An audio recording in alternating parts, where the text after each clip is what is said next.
வணக்கம். சிந்தனைக்கு சில வரிகள் உங்களோடு. செருப்புக்குள்ள கல்லும் கண்ணுக்குள்ள தூசியும் மனசுக்குள்ள பிரச்சனையும் எவ்வளோ சின்னதாக இருந்தாலும் உறுத்திக்கிட்டு தாங்க இருக்கும். குனிஞ்சு கல்லை எடுத்தோம்னா செருப்புக்குள்ள கல் வெளியில் போயிடும். நம்முடைய பயணம் தொடர்ந்து நம்ம போக முடியும்.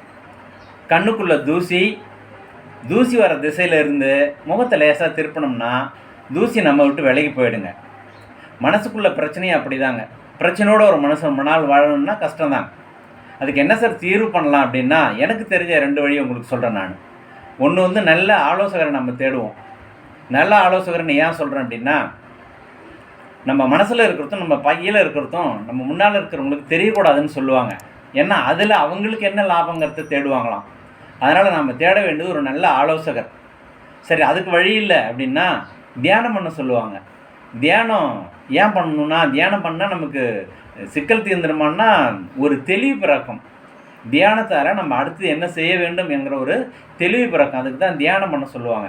அதை தான் சொல்லுவாங்க, ஆங்காரம் சுட்டெரித்து ஐம்புலனையும் உள்ளடக்கி தூங்காமல் தூங்கி சுகம் பெறுதல் எக்காலம்னு சொல்லுவாங்க.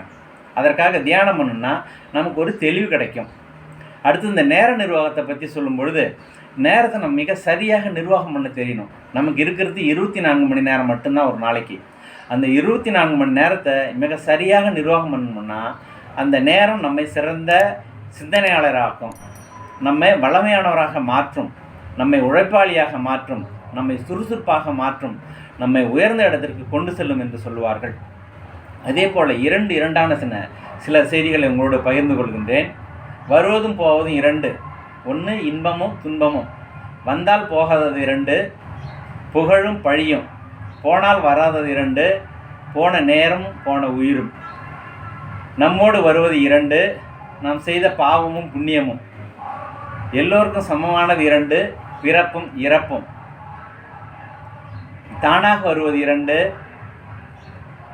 இளமையும் முதுமையும். பிரிக்க முடியாத 2, பந்தமும் பாசமும் என்று சொல்வார்கள். இந்த பிறப்புக்கும் இறப்புக்கும் இடையில் நாம் ஓடுகின்ற ஓட்டமானது மிக சரியான இலக்கை நோக்கி ஓட வேண்டும். ஒரு வயல்வெளியில் ஒரு அம்மா புல்லும் தாய் புல்லும் இருக்கிறாங்க.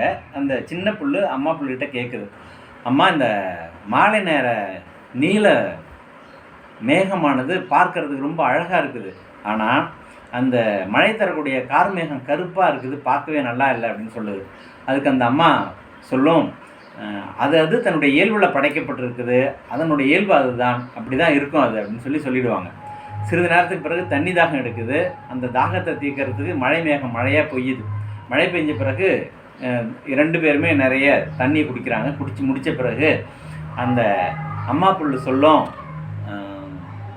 அழகாக இருக்கிறது எல்லாமே பயனுடையதாக இருக்கணுங்கிற அவசியம் இல்லை, பயன்படக்கூடியது எல்லாமும் அழகாக இருக்குங்கிற அவசியமும் இல்லை அப்படின்னு சொல்லுவாங்க.